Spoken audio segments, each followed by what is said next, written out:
장 1절부터 7절까지 같이 읽겠습니다. 하나님이 이 모든 말씀으로 말씀하여 이르시되 나는 너를 애굽 땅 종되었던 집에서 인도하여 낸 내 하나님 여호와니라. 너는 나이에는 다른 신들을 내게 두지 말라. 너를 위하여 새긴 우상을 만들지 말고 또 위로 하늘에 있는 것이나 아래로 땅에 있는 것이나 땅 아래 물속에 있는 것의 어떤 형상도 만들지 말며 그것들에게 절하지 말며 그것들을 섬기지 말라.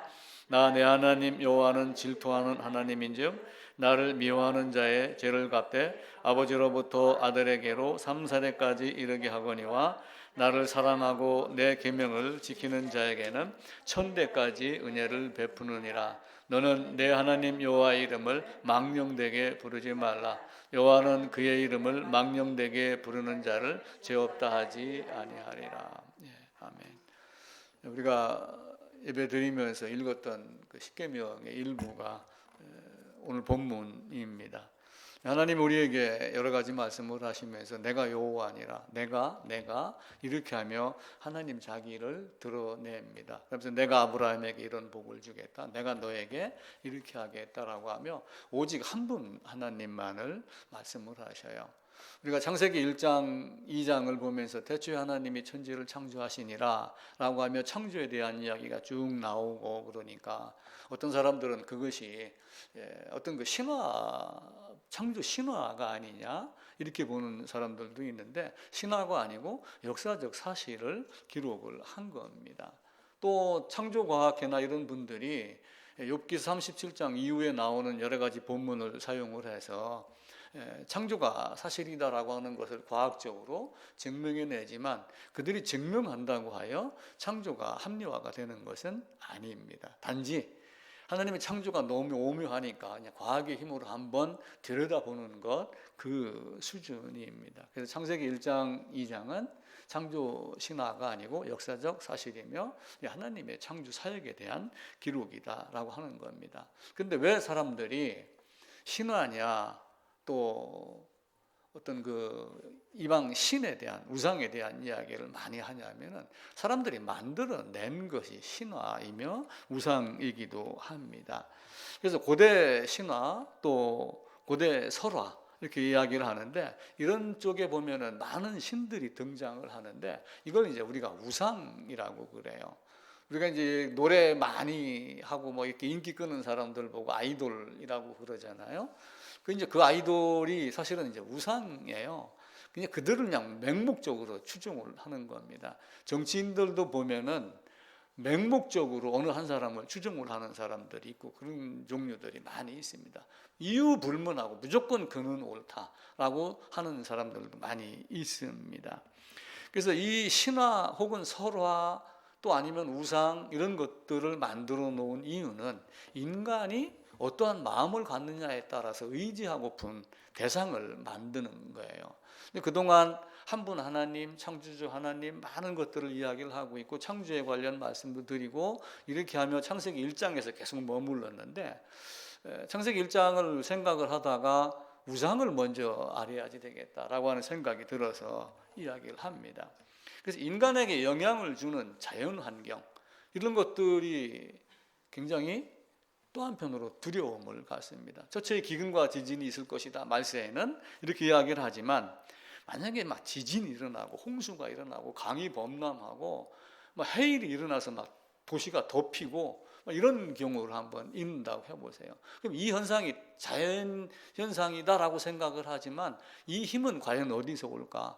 한편으로는 왜 우리에게 이런 재해가 닥치는가? 불안하니까 이것을 어떻게 하면 극복하고 의지하는 대상을 찾아서 한번 빌어볼까? 막 이렇게 하는 자연환경과도 밀접한 연관을 갖고 있습니다. 그래서 지진, 홍수, 자연피해, 재해 어떤 이런 것들 또 질병, 기근도 있어요. 지금도 우리나라가 코로나로 많이 어려움을 겪었잖아요. 여름 되면 또 기근도 있습니다. 비가 오지 않아서 수출이 적은 것도 있고 이렇게 하다가 보니까 의식주 문제가 해결이 안 될 때도 어떤 믿음의 대상을 자기가 만든 신을 만듭니다. 자연환경이 일어나는 것들이 너무 엄청납니다. 뭐 태평양의 어느 섬은 얼음이 조금만 더 녹으면 뭐 전체가 잠길 것이다. 이런 뉴스도 가끔 나오잖아요. 그러니까 재난에 대비해서 그거보다 더 큰 힘을, 가상의 어떤 존재를 만들어 갖고 의지하고 있고, 또 혹 나에게 고통을 주는 어떤 대상이 있다면 그를 달래 가지고 나에게 벌을 내리지 않게 하는 이런 것들도 갖고 있습니다. 예를 들어 가지고 예전부터 비가 안 오면은 제사를 지냈어요. 우리가 이제 기우제 그러잖아요. 기우제를 지냈는데 산에다가 이렇게 해가지고 여기다가 산 꼭대기에다가 이제 불을 놓는 경우가 있다고 그래요. 불을 질러 가지고 아마 이제 열이 나고 구름이 끼고 그러니까 뭐 비가 오게 하는 건지는 모르지만 이런 형태로 기우제를 지내는 경우도 있다고 그럽니다. 이런 형태로. 그래서 제가 인터넷으로 조사를 해보니까 강원도, 횡성, 강릉, 춘천 뭐 이런 데서는 성스럽다고 여기는 바위에다가 짐승의 피를 뿌렸다고 그래요. 그리고 전라도 곡성, 장성 이 지방에는 기근이 들고 비가 안 오고 가뭄이 오고 이렇게 하게 되면은 인근 동네의 모든 여인네들을 다 모아가지고 산꼭대기에 올라가서 산꼭대기에서 일제히 오줌을 놓게 했다고 그럽니다. 그러니까 그런 이야기는 많이 들었어요, 저도. 근데 이렇게 이제 단체로 했다는 얘기는 제가 잘 못 들었어요. 그리고 또 어떤 동네에는 성스럽다고 여기는 물건이나 바위나 이런 곳에다가 짐승의 피를 칠해요. 또 한편으로는 돼지 똥, 뭐 개똥 이런 것들을 칠해 놓고서 여기에 성스러운 것에 돼지 똥이 묻어 있으니 제발 하늘에서 비를 내려 가지고 이 똥을 씻어내 주시옵소서. 이런 의미로 기우제를 드렸다고 그래요. 그러니까 내가 불편한 거, 힘들고 위험 있는 거 이걸 벗어나고 싶은 욕망이 있는 거예요. 심청전에도 같은 얘기가 나옵니다. 심청의 아버지 신봉사가 이제 개울을 건너다가 물에 빠졌어요. 근데 어떤 지나가던 중이 건져 줬어요. 이것도 이제 인터넷에 한국민속백과인가에 내가 정확하게 자료를 한번 찾아봤어요. 그랬더니 그 중이 하는 말이 공양미 300석을 바치고 부처께 열심히 기도하면은 낫을 수도 있다. 이렇게 이야기를 한 거예요. 근데 신봉사가 그 얘기를 듣고 낫고는 싶은데 300석이 없잖아요. 300석이 얼마냐 하면은 이게 쌀 한 가마니가 80kg짜리예요. 보통 옛날 사람들이 쌀 한 가마니 그럼 지금은 10kg 단위 뭐 2kg 단위 이렇게 하고 그러지만은 300석은 한 석이 이게 두 개가 되는 거예요. 그러니까 얼마가 되냐면은 600가마가 돼요. 600가마. 600가마인데 80에다가 600을 구하면 48,000kg예요. 굉장히 많죠. 48,000kg인데 10kg 지금 마트에서 사는 쌀 평균 3만 원 잡아요. 2만 몇천 원이고 조금 좋은 쌀은 4만 얼마도 있으니까 3만 원을 잡으면은 이 돈이 얼마냐면 1억 4천이에요. 그래서 제 계산기를 두드려 보니까. 그러니까 1억 4천만 원을 바치고 열심히 기도하면 나올 수도 있다. 사람들은 자비 그러면은 절에서만 이야기하는 줄 알아요. 근데 실제 자비는 성경에 나와요. 자비는. 자, 그러면은 1억 4천만 원을 받고서 고쳐주려고 하는 것이 자비인가? 우리가 다른 말로 한번 생각을 한번 해보세요. 결코 그렇지 않아요.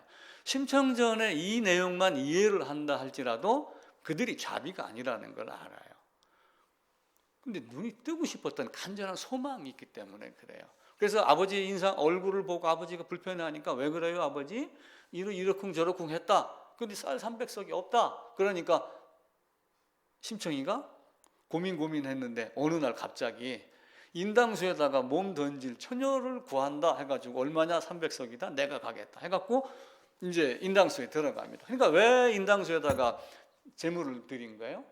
재해에 대한 두려움에서 벗어나는 거예요. 재해를 피해달라고 그렇게 이야기를 하는 거예요. 그래갖고 나중에 이제 심청이가 빠져서 용왕이 건져주어서 무추로 보냈는데 뭐 연꽃을 타고 보냈다. 마침 왕비가 죽어서 간택을 해갖고 왕비가 됐다. 아버지를 찾으려고 잔치를 하다가 네가 심청이냐 하다고 깜짝 놀라서 눈이 떠졌다. 이게 이제 소설이에요. 소설. 그 소설이 번역본이 80종류가 된답니다. 비슷비슷하게. 이와 마찬가지로 모든 자연재해나 어떤 어려움에서 벗어나고 싶은 욕망, 보호받고 싶은 욕망, 이게 인간들이 우상을 만드는 이유예요. 요나가 바다에 던져진 것도 마찬가지입니다. 물론 요나 때문에 하나님이 파도를 일으키셨어요. 근데 뱃사람들이 갈 때 파도를 일으켰을 때는 어떻게 했어요? 어떤 재물을 던지면 파도가 가라앉을 것이다라고 생각을 하고 살았던 거예요. 그러니까 요나가 이 파도는 나 때문에 일어난 것이니까 나를 던져라 해갖고 던졌고, 하나님은 요나를 빼내는 게 목적이었으니까 이제 파도가 멈췄죠. 두려움을 극복하기 위한 수단이 자연재해나 이런 모든 것들로, 그래서 설화, 신화, 우상이 등장을 합니다. 자, 이스라엘 지도가 이렇게 있는데, 이제 이쪽에가 터키예요. 터키. 근데 이 터키를 우리가 성경에서는 소아시아 이렇게 이야기를 합니다. 근데 이제 우리가 소아시아 그러니까 자꾸 아시아 그러니까 예수님이 뭐 또 아니면은 제자들이 활동했던 이 지역이 자꾸 동방 이쪽으로 생각을 하는 거예요. 그게 아니고 이쪽에 이야기를 하는 거예요. 근데 여기를 들어가게 되면은 그 호수가 하나가 있고 이렇게 하면서 이쪽은 유럽이에요. 유럽. 근데 여기에 길쭉한 오이같이 길쭉한 지형이 하나가 있는데 요게 해협이 하나가 있어요. 해협. 근데 이쪽에서 아수르, 바벨론 이런 사람들이 있다가 이들이 침범을 할 때는, 유럽을 침범을 할 때는 이렇게 가는 경우도 있죠. 땅이 이렇게 있으면서 요 위에 흑해라고 하는 큰 바다가 있어요. 소련인데 이쪽에 있고, 여기서 이렇게 와가지고 요 해협을 건너는데 이게 물살이 굉장히 세답니다. 여울 같은 개념이에요. 크게 따지고 보면 그렇게 이해를 하시면 좋아요. 근데 여기가 폭이 최대로 1.2km, 6km 정도 되는 거예요. 근데 여기를 건널 때마다 어려움이 있었는데, 바로 직선, 우리도 이제 섬 같은 데 보면은 이렇게 가면은 뭐 몇 분 만인데 돌아가는 길 이런 거 있잖아요. 여기다가 뭘 놨냐면 다리를 놨어요. 요번에 다리를 놔가지고 이렇게 되는, 이게 현수교라고 하는 걸 놔놨어요. 현수교. 요번에 광양 가서 제가 그걸 봤어요. 광양에 가니까 이순신 대교가 있더라고요. 그래서 광양 쪽에서 여수 쪽으로 가는 다리가 있는데, 이순신 대교인데 요 줄에 의지해 갖고 다리를 놓은 거예요. 그리고 여기도 이런 현수교를 나눴어요. 이 현수교를 나누면서 차나칼레 대교라고 이름을 붙였어요. 근데 여기가 소아시아하고 유럽하고 접경 지역이며, 유럽을 가서 정복하고 또 오고 가려면은 이걸 건너는 게 빠른 거예요. 근데 다리오라고 하는 왕이 여기를 건너다가 못 건넌 적도 있어요. 물살이 세가지고 힘이 많이 들었겠죠. 또 혹은 건넜다가 이쪽에 있는 어떤 유목민들에게 당해가지고 못 돌아올 할 정도로. 그러니까 다리오가 여기를 건넜다는 얘기는, 다리오는 페르시아의 왕이었거든요. 페르시아의 왕이 유럽을 정복을 하려고 이렇게 하다가 못했던 적이 있어요. 그러니까 왕위 계보를 보면은 이스라엘 나라를 이제 멸망을 시킬 때 요 두 개 중에 722년도에는 아수르라고 하는 나라가 이스라엘을 멸망을 시켰어요. 근데 바벨론이라고 하는 나라가 등장을 하면서 아수르를 멸망을 시키고, 이 바벨론이 유다도 멸망을 시켰어요. 근데 이 바벨론을 또 멸망시킨 나라가 어디냐 하면은 페르시아예요. 이게 이제 다니엘서 9장인가에 나와요. 그 벨사살인가 하는 왕이 막 술에 먹고 취하 5장인가 이렇게 나오죠. 이렇게 하고 그러는데 이제 고레스가 가가지고 이게 이제 나라를 빼앗습니다. 근데 요 페르시아를 세운 왕이 고레스 왕이고, 고레스 왕의 이제 아이 죽으면은 아들이 왕을 입잖아요. 여기 이제 캄비세스라고 하는 왕이 있어요. 캄비세스는 요게 이제 아들이에요. 근데 이게 한 29년 정도인가 왕을 했어요. 왕을 하고 아들이 왕을 했는데 7년 동안 왕 노릇하다가 후사가 없이 죽었어요. 그러다가 보니까 갑자기 대통령이 서거했다. 그러면은 누가, 국무총리가 대행을 하잖아요. 만약에 국무총리도 없다 그러면 국무위원 중에 누군가 하겠죠. 근데 그 중에 신하가 장관급이 총 몇 명 있냐면 7명이 있는데, 7명 중에 추첨을 해가지고, 야, 당신이 하는 게 좋겠어, 아니 투표합시다 해갖고 다리오라고 하는 사람이 왕이 됩니다.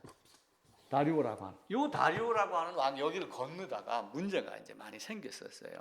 그리고 요 다리오 왕이 나중에 죽으면서 아들이 왕을 하는데 그 아들이 누구냐면은 아하수에로라고 하는 왕이에요. 아하수에로는 들어봤죠? 에스더 남편. 에스더 남편이 아하수에로예요. 이게 이제 실제 역사상으로 이렇게 나오게 됩니다. 그래서 이 건널 때 배를 이렇게 나누고 배 위에다가 나무판 깔아서 이렇게 건너고 막 이렇게 해고 했는데 이 다리오가 가가지고 정복을 거의 못하고 돌아오고 이렇게 했습니다. 이 다리오가 이제 처음에는 배 300척을 잃고 돌아오고 두 번째 이제 이 그리스를 침공을 해가지고 다리오가 또 패해요. 이 그리스에다가 여기를 건너가가지고 이쪽에가 이제 그리스거든요. 그리스하고 전투해갖고 이게 다리오가 패합니다. 패하니까 이쪽에 있는 그리스 사람 전투한 사람 중에 한 사람이 우리가 이겼습니다 해가지고 승전부를 전하러 왕궁으로 뛰어가요. 뛰어가는데 거리가 얼마냐면은 42.195km예요. 이제 그래서 요 다리오가 두 번째 건너가서 일으켰던 전쟁이 마라톤 전쟁이에요. 쉽게 얘기를 하면은. 그리고 전쟁에서 패했고 그리스는 이겼는데 우리가 이겼습니다 하고 딱 쫓아가서 전하 우리가 이겼습니다 라고 하고 딱 쓰러져서 죽었다. 이게 이제 이야기입니다. 그래서 그걸 기념하기 위해서 전 세계에서 국내에서든 올림픽이든 마지막 딱 뛸 때 마라톤은 42.195km를 뛰어요. 저도 이제 마라톤을 뛰어봐서 이제 알아요. 굉장히 힘이 들어요. 25km 뛰고 30km 고즘에 올라가면은 그 마의 구간이다. 뭐 해갖고 그걸 이제 극복을 하면은 뭐 아드레날린이 뭐 올라와고 러너 하이가 된다. 그래서 기분 좋은 상태로 간다. 이렇게 하고 그러는데 이 아들 다리오 왕이 죽고 크레스라고 하는 게 이 사람이 이제 아하수에로 왕이에요. 아하수에로 왕이 이 그리스를 침공하려고 100만 대군을 데리고 아까 그 해협을 건너려고 그래요. 근데 이 해협을 건너려고 그러는데 가니까 파도가 막 치는 거예요. 자, 여기서 막 이렇게 있고 이렇게 가지고 이제 호수가 있고 여기가 유럽, 그리스 이제 이렇게 있는데 100만 대군을 끌고 막 가려고 그러는데 여기가 막 파도가 막 치니까 내가 페르시아의 왕이야. 바다요 조용하라 해가지고 채찍으로 바닷물을 때렸다고 그래요. 근데 채찍으로 바닷물을 때렸다고 하여 파도가 잠잠한가요? 그렇지 않죠. 그 배를 타고 가다가 겁이 나가지고 황금 그릇을 물속에다가 던져요. 바다요, 이게 내가 통행세를 내니 우리를 제발 잘 보내주세요. 이게 전 세계를 제패했던 페르시아 왕의 모습인 거예요. 인간의 모습이에요. 그러니까 인간이 자연재해에 얼마나 약한가라고 하는 것을 우리가 알 수 있어요. 일본의 경우도 만약에 활화산이 터진다, 그럼 동경이 재밭됩니다. 백두산이 터진다, 거의 재밭돼요. 이런 정도로 어려움이 많습니다. 그래서 그 어디에요? 저쪽 유럽 쪽에 가보면은 그 화산재 때문에 가스 때문에 질식이 돼갖고 재가 덮여갖고 인간이 파묻힌 적이 있어요. 파묻힌 적이 있는데 이제 그걸 어떻게 발견을 해요? 요 안에 시체가 이렇게 사람끼리 끌어안고 아기를 끌어안고 이렇게 해가지고 아기를 끌어안고서 이렇게 죽었어요. 재가 이렇게 묻혔어요. 나중에 썩어서 사라집니다. 그러니까 여기가 빈 공간이 돼요. 빈 공간, 뼈가 있던 살이 있던 자리가. 그래서 이 고고학자들이 여기다가 쉽게 얘기하면 드릴로 구멍을 뚫는 거예요. 구멍을 뚫어갖고 빈 공간이 딱 발견되면은 여기다가 주물을 붓는 거예요. 예를 들면 석회 뭐 이런 거 녹여가지고.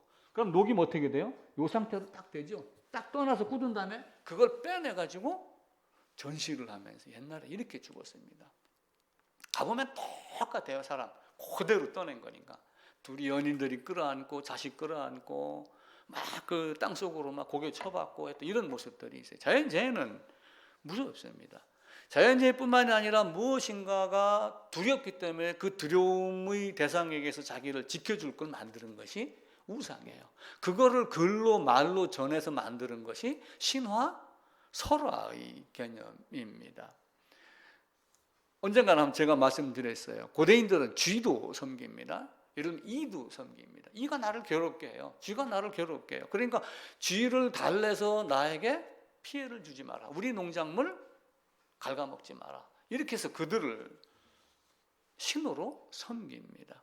이와 마찬가지로 두려움도 있고 자연재해도 있고, 그러면서 또 한편으로는 내가 원하는 것을 얻기 위해서 무엇인가 자신이 원하는 걸 얻기 위해서 섬겨요. 이 섬기는 것 중에 대체적으로 이제 뭐냐면 돈 뭐 이런 것도 있어요. 그러니까 돈을 사실은 섬기는 것 사실 다 우상이에요. 사람마다 그릇의 크기가 있어요. 이제 마음 씀씀이가 다르고 생각하는 크기도 다르고 다 다릅니다. 나에게도 돈이 필요합니다. 여러분에게도 돈이 필요해요. 근데 내가 가져야 될 돈의 크기가 있어요. 나는 몰라요. 근데 만약에 내가 지금 이재용 씨만큼의 돈이 뭐 몇 조가 있다라고 그러면 내가 그걸 감당해낼까? 지금의 나는 감당해낼 수 있을지 모르지만 젊었을 때의 나는 그걸 감당하지 못했을 거예요. 미국 같은 데서는 복권이 되면 막 돈이 막 엄청나게 많은 경우, 우리나라 어떤 사람이 가서 복권이 하면 당첨이 됐대요. 야 이게 써, 이게 푼돈이야. 나중에 몇 년 있다가 알거지 돼갖고, 우리나라도 복권 돼가지고 그렇게 알거지 된 사람들의 사례가 많습니다. 이와 마찬가지로 돈을 사랑함도 일만하기 뿌리다. 그러니까 돈을 사랑한다 그러니까 돈을 사랑한다 라고 할 때 이 사랑은 뭘 쓰겠어요? 러브라고 하는 단어를 쓰겠어요? 성경에는 러브라는 단어를 안 써요. 돈이라고 하는, 만이라고 하는 단어도 안 나와요. 한글로 번역을 할 때 돈을 사랑함이 일만하게 뿌리다, 돈을 사랑하지 마라 이렇게 돼 있지, 실제 원어에는 탐욕을 품지 마라, 탐욕을 멀리하고 이렇게 돼 있어요. 근데 번역하는 사람이 그 탐욕이 돈하고 관계가 있었다는 걸 알았는지 돈을 사랑함이 이렇게 만들었어요. 돈을 사랑함이 아니라 탐욕이 일만하게 뿌리가 된다. 그래서 디모데전서 6장 10절에 돈을 사랑함이 일만하게 뿌리가 된다라고 하는 돈을 사랑함이를 싹 지우고 탐욕이라고 이렇게 적어야지 돼요. 또 디모데후서 3장 2절에도 보면 돈을 사랑하며, 사람들이 자기를 사랑하고 돈을 사랑하며 그러는데, 돈을 사랑하며도 지우면서 사람들이 자기를 사랑하고 그냥 이기주의가 되며, 그러니까 자기를 사랑한다는 얘기는 이기주의자가 되며 탐욕을 부리며 이렇게 바꾸어야지 돼요.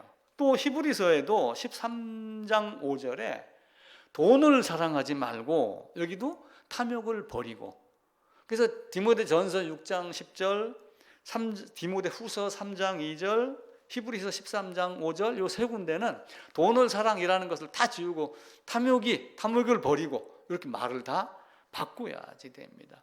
그래서 옛날 사람부터 그런 우상을, 재물의 우상을 만몬이라고 그랬어요. 만몬. 그러니까 만몬이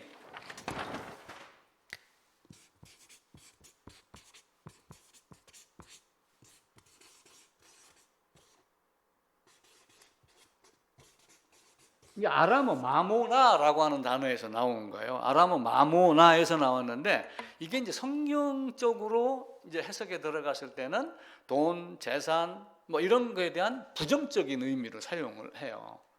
그래서 만몬 그렇게 그냥 물질주의, 물량주의로 해결을 해요. 근데 교회도 우리가 오직 예수, 오직 복음이라고 그러지만 물량주의로 접근하는 사람들이 많이 있어요.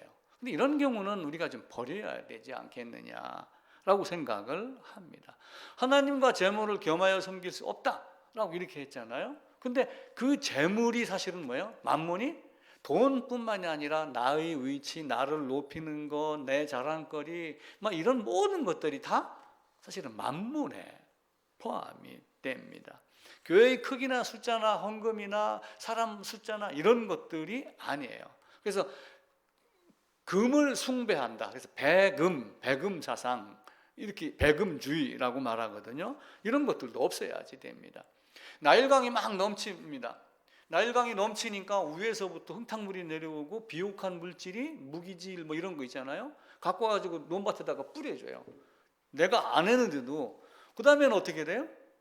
농사가 잘 돼요. 그리고 나일강을 신호로 섬겨요. 나일강을 신으로 섬기면은 이런 것들이 있겠구나. 황소로 밭을 갈아요. 암소로 밭을 갈고, 밭을 가르니까 내가 호미로 갈던 것보다는 소출이 좋겠죠. 저 속에 있는 유기 무기 물질이 막 나와갖고 농사가 잘 되고 그러니까. 황소가 황소로 신을 만들어서 섬깁니다. 이게 사람들에게는 다 자기에게 유익이 되는 것이 이렇게 많이 있어요. 옛날에는 어떤 제도가 있었냐면은 고려장이라고 하는 제도가 있었다라고 하는 이야기가 전해져 내려와요. 이건 이야기입니다. 삼국유사를 비롯해서 모든 역사책에 고려장이라는 기록이 없답니다. 근데 이제 아마 이걸 가지고 효도를 가르쳤을지도 몰라요. 예전에 아주 보릿고개 많았을 때 어떻게 하면은 나이 늙어서 일 못하고 이런 사람들은 잉여물이 되는 거예요. 그냥 남아 도는 물건 어떻게 하면 치울 수 있을까? 혹 그랬을지도 몰라요. 근데 이제 이걸 가지고 효도를 가르쳤을 거예요. 이제 나무 지게에다가 이제 뭐 부친이나 모친을 이제 짊어지고 산으로 올라갑니다. 올라가는데 지게 위에 있는 어르신이 가는 족족 나뭇가지를 꺾었다고 그랬죠. 왜 꺾었겠어요? 너 올라갔다가 내려갈 때 혹시 이 다리 없으면은 구름에 가리면 길 잊어버리니까 잊어버리지 말고 집에 찾아가라. 이게 어머니의 사랑이다. 뭐 이렇게 이제 가르치는 거예요. 한날은 아들이 아버지를 얻고 지게에다 지고 올라가서, 옛날에 상여를 나가면은 그 밑에 있는 큰 기둥 같은 경우는 갖고 오지만 위에 이렇게 꽃 같은 거 했던 것들은 다 태워요. 거기서 아마 지게도 버리고 오든지 태우고 오든지 했을 거예요. 이야기 속으로 들어가 보면은 이제 아버지를 내려놓고 아버지 이제 저는 갑니다라고 하고 내려오는데 같이 따라갔던 아들의 아들 손자가 쫓아 올라가더니 그 지게를 도로 갖고 짊어지고 내려오는 거예요. 엄마 그 지게는 버리고 오는 거야. 아니요, 나도 아버지 늙으면 이 지게로 아버지 싣고 갈 거예요. 지고 여기다 버려야죠. 그 이야기를 듣고 아버지가 다시 쫓아 올라가서 아버지를 모시고 내려와서 효도를 했다. 이게 이제 이야기인데 고려장이라는 이야기는 사실은 없었다 합니다.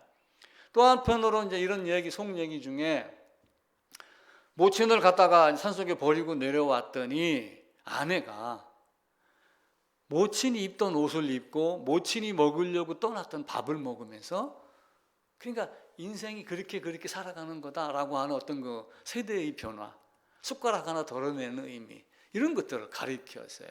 근데 일본에도, 아시아에는 이런 고려장 설화가 있다 합니다. 그래서 일본에도 보면은 그런 이야기들이 있어요. 일본에는 나라야마 산이라고 하는 지명이 있어요. 이 나라야마라고 하는 산에다가 버려야지 이 산에 가 있던 버려졌던 노인네가 여기서 산신령을 만나가지고 천국으로 간다. 그러니까 결국은 뭐예요? 실화설화는 마지막에 종착역이 나의 목적지가 어딘가라고 하는 천당 가고 싶었던 그 바람. 지금은 여기서 배가 고프고 아프고 하지만 나의 영혼은 영원히 살고 싶다 하는 소망. 이런 것들을 갖고 있는 거예요. 진시황도 그렇게 했잖아요. 진시황이 중국이 막 쪼개져 갖고 6개의 나라로 있었는데 그걸 통일한 왕이 진시황제예요. 근데 이 진시황이 49인가가 죽었어요. 이 사람이 전 세계를 뒤져서라도 늙지 않는 약을 갖고 와라, 찾아 갖고 와라 라고 해갖고 중국에서 이제 백두산 넘어가지고 서해안을 따라서 배가 꾸불꾸불 해갖고 내려와서 가다 보니까 제주도까지 왔더라 기록이 있답니다. 근데 이제 동남 동녀가 결국 안 돌아갔다. 나중에 이제 한국 땅에서는 조선의 인삼이 바로 그거였는데 라고 하잖아요. 근데 우리의 앞선 믿음의 선지들은 인삼 녹용 좋다 해도 늙는 걸 못 막고 또 이렇게 찬송가 복음성가 가사로 바꾸어서 이야기를 합니다. 그러니까 우상은 어떤 형상을 만들어서 하나님이라고 여기는 거예요. 자연재해나 내가 두려워하는 것, 나를 위한 것, 내 소망 이런 걸 들어줄 만한 어떤 것들을 만들어 놓고 섬기며 그런 가상의 존재를 만들어 갖고 특별한 신호로 바치며 스스로 그것의 종이 되는 거예요. 그러니까 불쌍하죠. 내가 뭔가를 내 손으로 만들어 놓고 거기에 종이 되니까 얼마나 안타까워요. 시편 115편, 135편 이런 데 가보면요, 내가 깎아서 만들고 색칠하고 움직이지 못하니까 내가 가서 저다가 갖다 놓고 고정시키고 근데 콧구멍이 있는데도 호흡이 없고, 눈구멍이 있는데도 못 보고, 귓구멍이 있는데도 못 듣고, 입구멍이 있는데도 말을 못하는 데다가 부복하며 절하며 소원을 빈다. 이 어리석은 인간들아. 그렇게 성경은 말해요. 자신의 유익을 위해서 뭔가 자신을 높이는 것도 사실은 우상이에요. 그러니까 나는 이랬습니다. 나는 이것도 했고 저것도 했습니다. 그건 결국 뭐예요? 자기 유익을, 하나님을 제외한 모든 하나님 아닌 것으로 바꿔버리는 것이 다 우상에 들어가는 거예요. 그래서 다시 정리를 하면은 자연환경과 밀접한 게 있고, 모든 신화 설화에 나오는 주인공 이런 것들은 다 사람이 만들어낸 거예요. 그러니까 이제 어떤 특징이 있어요? 사람이 만들어냈으니까 사람이 생각을 벗어나지 못하는 거예요. 그러니까 신도 죽는 신이 있어요. 죽었다 다시 사는 신도 있고, 사람은 남녀 결합을 하니까 신들끼리 남자신 여자신도 만들어 놓고 자식 낳는 계부도 만들어 놔요. 그리고 저그들끼리 서로 다투게 하면서 싸움도 일어나게 만들어요. 그러니까 설화 신화는, 제가 이제 그리스 신화, 로마 신화 책을 다시 살 거예요. 이거 보충을 하려고. 그거 보면은 막 치고받고 싸우고 근친상간하고 이런 내용들이 너무 많은 거예요. 제가 배포자료 도포에도 그 수메르 문명에 있었던 7신만 대표로 제가 표를 이렇게 만들어 놨거든요. 그러니까 이런 설화, 신화에 등장하는 우상들은 인간과 같이 서로 사랑하고 싸우고 질투하고 미워하고 죽이고 막 이런 것들이 굉장히 많이 있습니다. 어쨌든 죽음의 공포도 이렇게 넘어가고 싶은 것들이 있어요. 그 뭐 심청전 이런 것도 소원도 있지만, 일본의 그 나라야마 산도 그렇고, 좀 전에 말씀드렸던 진시황도 그렇고, 그런 형태로 하면서 우리가 생각하는 우리의 마음, 우리의 소원, 내가 바라는 것들을 신이라고 하는 데다가 투영을 시켜갖고 프로젝팅 한다고 그래요. 우리가 이제 여기서 프로젝트 띄우면 여기 띄우잖아요. 그죠? 내가 갖고 있는 그림을 여기다 띄우는 거예요. 저 대상에다가 내 생각을 프로젝팅 해가지고 또 다른 어떤 존재로 만들어서 거기를 섬기고 내가 종이 되면서, 이렇게 하면 그가 나를 위해서 무엇인가 할 것이다. 나는 그의 종이 되고, 내가 이렇게 재물을 바치면 그가 나를 받아주고 나를 인정하며 나를 좋은 길로 이끌 것이다. 이런 것들이 신화, 설화의 대표적인 이야기들입니다. 그래서 고대 근동의 신들은 남녀의 성을 갖고 있고, 자식 낳아 부모 형제 이런 계통도 있고, 그리고 도덕성이 결여가 되어 있어요. 말씀드리죠. 근친상간 보통입니다. 낙고를 하는데 또 모양을 바꿔갖고 변신해갖고 또 다른 모양으로 들어가서 그렇게 하고, 이런 것들이 있어요. 그래서 고대 근동의 어떤 그 모든 신화는 인간의 삶을 기준으로 만들어 놓은 거예요. 인간의 생각을 벗어날 수 없는 것이 신화의 내용입니다. 우리도 막 이렇게 적을 무찌르고 뭐가 딱 해서 딱 만들어주고 내가 무엇을 무찌르고 막 이렇게 했으면 좋겠죠. 이런 사랑도 해보고 싶고, 그런 것들을 다 신화나 설화로 만들어 놓은 거예요. 근데 사람도 죽잖아요. 그러니까 고대 근동의 신들도 죽거나 다시 태어나게 하는 것. 또 필요에 따라서 버림받는 사람도 있지만 그런 것들로 신들도 버림받게 하고 이렇게 합니다. 그리고 신들도 등급을 매겨요. 대통령 회의에서 각 도지사하고 각 시장들이 다 참석을 했어요. 그러면 제일 도지사 중에 제일 끝발이는 도지사는 누구 계세요? 당연히 경기도지사겠죠. 그럼 시장 중에 가장 끝발이는 시장은 서울시장이고, 둘째는 부산시장이고, 셋째는 대구냐 광주냐 싸울 거고, 대전이냐, 나머지는 사실 아무것도 아니에요. 그러니까 신들도 주신, 보조신, 쉽게 얘기하면 도시국가에 있는 유명하고 큰 신, 작은 신, 변두리 신, 이렇게 만들어 놓은 거예요. 그러니까 베드로가 죽고 나서 순교당하고 난 이후에 이제 성경이 들어오며 곳곳에 교회가 세워지고 주교가 세워졌어요. 근데 주교가 세워졌는데 너하고 나하고 똑같은 주교인 줄 아냐? 로마의 주교가 대빵이지, 이렇게 하면 로마 주교가 교황이 되는 거하고 같은 시스템인 거예요. 그러니까 이게 아무것도 아닌데 도토리 키재기 하며 그런 모습으로 바뀌어요. 그러니까 그 도표에 이제 7신이 있는데, 하늘, 바람, 땅, 산기슭, 언덕, 지하수, 연못, 자기가 원하고 이루어질 수 있고 어려움 처할 수 있고 도움받을 수 있는 모든 것들을 거기다가 다 집어넣은 거예요. 그렇게 하며 고대 근동의 사람들은 자신의 자랑과 추악함과 이런 모든 것들을 신화로 나타내고 신화의 주인공을 신으로 섬기고 스스로 종이 되고 이렇게 했어요. 고고학자들이 바벨론의 토판을 발견을 했답니다. BC 18세기경의 토판인데 그 토판에 신들의 이름이 약 3,600개가 기록이 되어 있더래요. 근데 이제 훼손이 된 토판도 있고 그러니까 이름이 명확하게 드러난 거는 한 2,000개 정도만 신 이름이 나온다고 그래요. 그만큼 원하는 대로 각자, 야곱이 이제 라반의 집에서 나올 때 드라빔을 훔쳐갖고 나온 여자가 있었어요. 그 드라빔도 사실 우상 만들어 놓은 거예요. 이게 갖가지 신들이 있는 거예요. 주머니 넣고 다니는 신, 종이로 만들어 붙이는 신, 우리는 부적이라고 그러잖아요. 너무 커가지고 막 벽에다가 걸어놓는 신, 이런 것들을 다 만드는 거예요. 그래서 우상이라고 얘기하면은 하나님의 자리에 하나님을 대신하는 모든 것, 하나님의 자리에 하나님을 인정하고 하나님의 자리에 하나님만 바라봐야 되는데 그 자리다가 다른 것 앉힌 것이 다 뭐예요? 아수르 왕이 그랬잖아요. 바벨론 왕이 그랬어요. 누가 여호와가 나를 꺾겠느냐? 누가 이렇게 하겠느냐? 이 나라를 누가 건설해서? 여호와? 아니다. 내가 내 힘으로 했다. 그럼 하나님은 뭐라고 그래요? 하나님이 원하는 장소에 원하는 나라에 어떤 왕을 원하는 사람을 세웠다고 성경은 말하는데 내가 했다는 것도 사실은 자기를 우상화시키는 거예요. 그러니까 우리가 신약 성경에 나는 했습니다. 바울도 나는 유대인 중에 유대인이요 히브리인 중에 히브리인이요 나는 율법에 의르는 흠이 없었습니다 라고 자랑하며 예수 믿는 자를 죽이려 했던 바울도 사실은 스스로를 하나님 위치에 높였던 거예요. 그런데 어느 날 갑자기 다메섹으로 가는 중에 길에서 주님이 누구십니까? 나는 네가 핍박하는 예수야. 그러면서 본래 몰랐던 말만 알았던 그리스도를 예수라고 하는 인물로 알고 난 다음에 내가 어렸을 때 그때 일을 다 버렸다. 이제는 내가 장성한 자다. 이렇게 얘기하면 바뀌어 나갑니다. 바뀌어 얘기하면은 내가 내 마음에 의지하고 있는 모든 것이 다 우상이에요. 길거리 가다가 옛날에는 그랬어요. 지금도 장터 가면 그럽니다. 시장 가면 거의 그렇게 해요. 마수거리.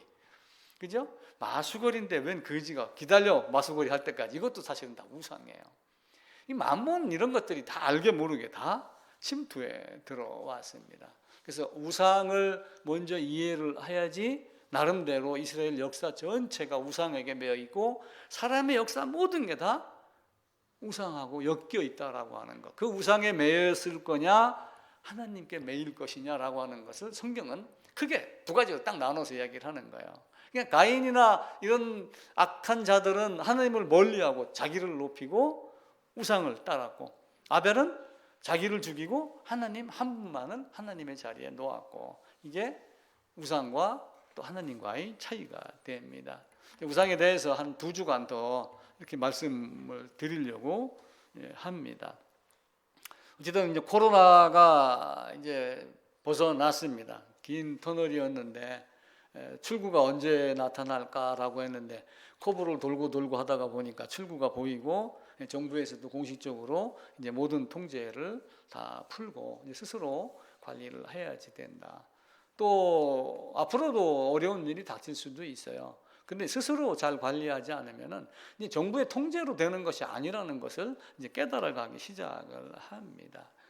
사실 이렇게 길 줄은 몰랐는데 전도서 3장 말씀이 생각이 나더라고요. 범사 기한에 다 때가 있고 천하만사가 다 때가 있다. 그래서 그 때를 보면은 인내하는 거고 못 보면은 답답한 거고 이러는 것들이 있습니다.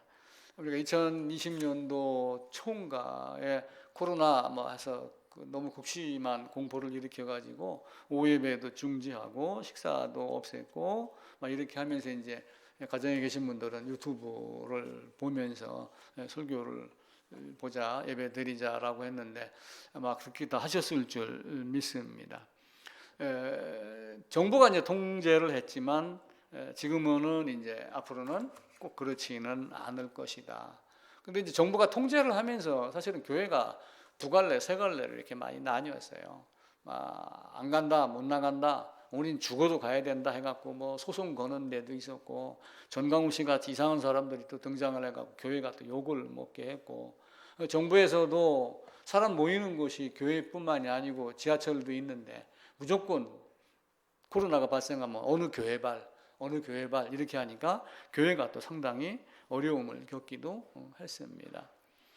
신문 기사에 보니까 양파에 대한 이야기가 나오더라고요. 어느 사람이 양파를 사다가 놓고 깜빡 잊고 냉장고 안에 좀 오래 있었는데 어느 날 문을 열어보니까 양파에 싹이 나더라. 그래서 양파를 냉장고 안에다가 이렇게 놔놓고 뭐 이렇게 나눠놓는 모양이죠. 그러니까 뿌리가 이렇게 나고 싹이 이렇게 양파가 나더라. 그래서 야, 냉장고 안에 이렇게 문 딱 닫으면은 깜깜하잖아요. 깜깜한데도 나는구나. 근데 이게 맞긴 맞아요. 왜냐하면 신명기 33장인가 가면은 태양은 결실하게 하고 태음은 자라게 한다라고 하는 말이 있어요.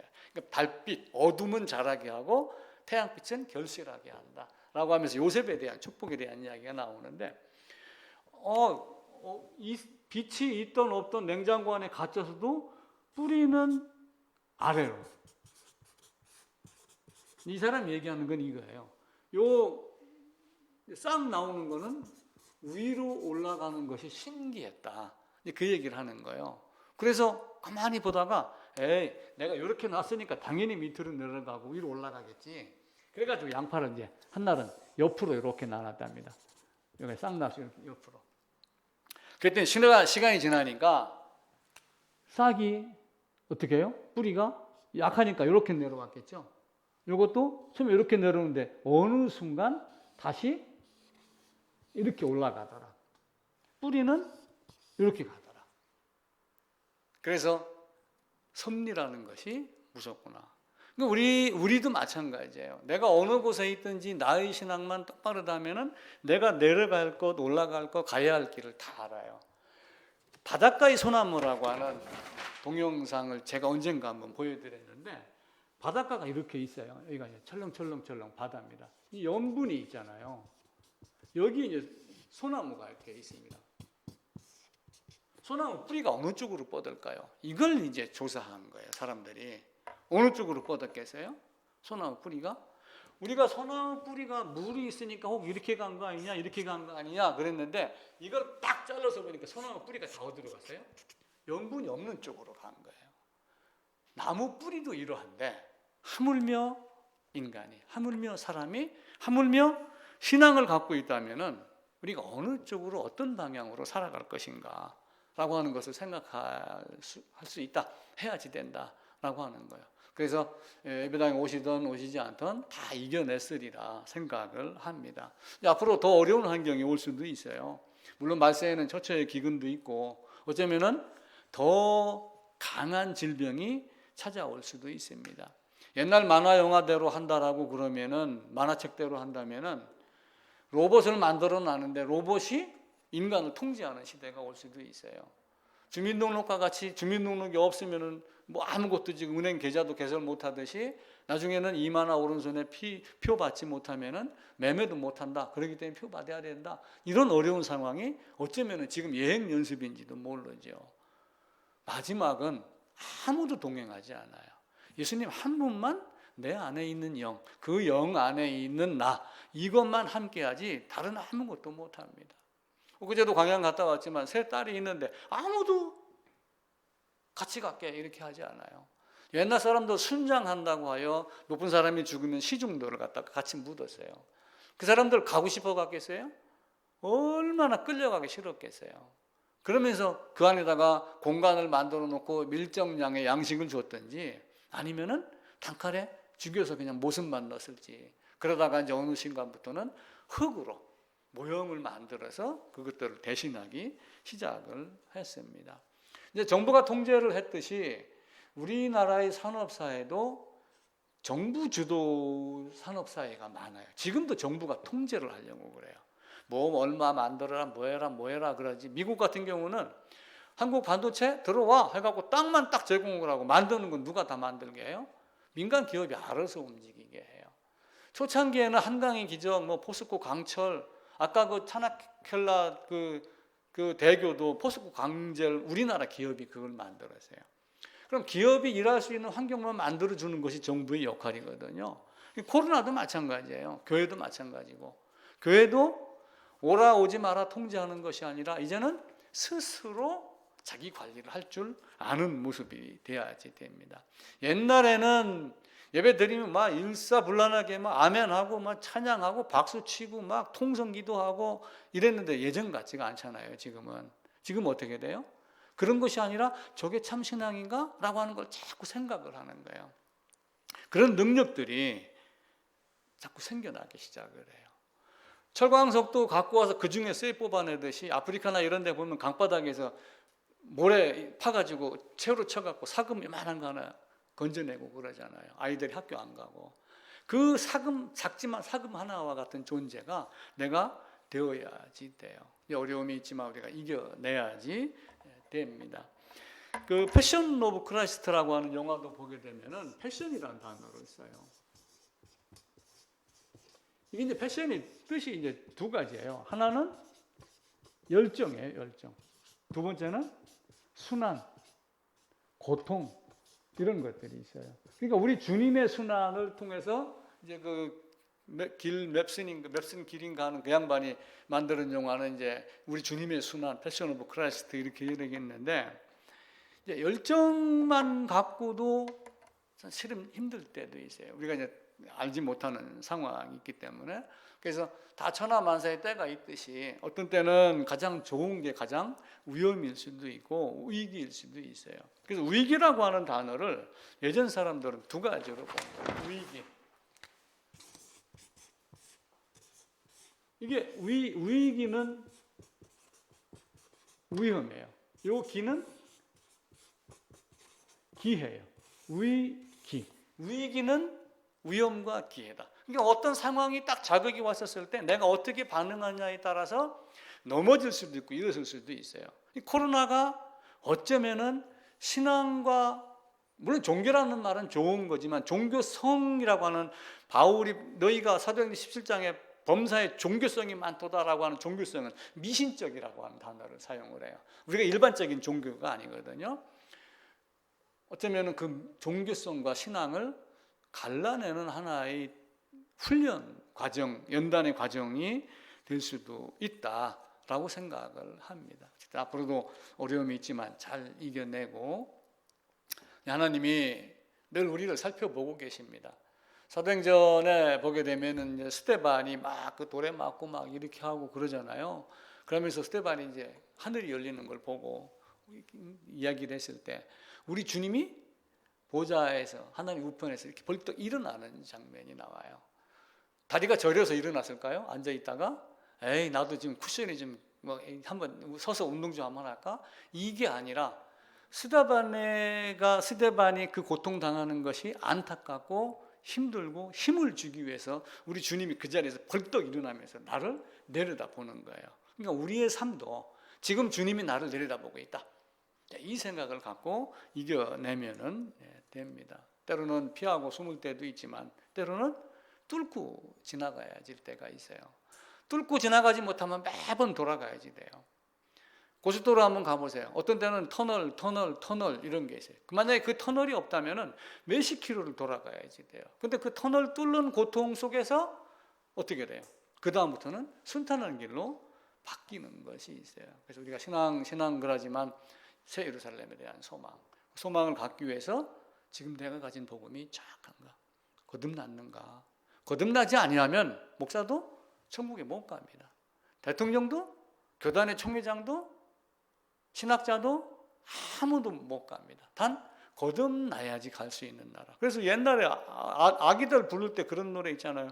거듭나면 가는 나라.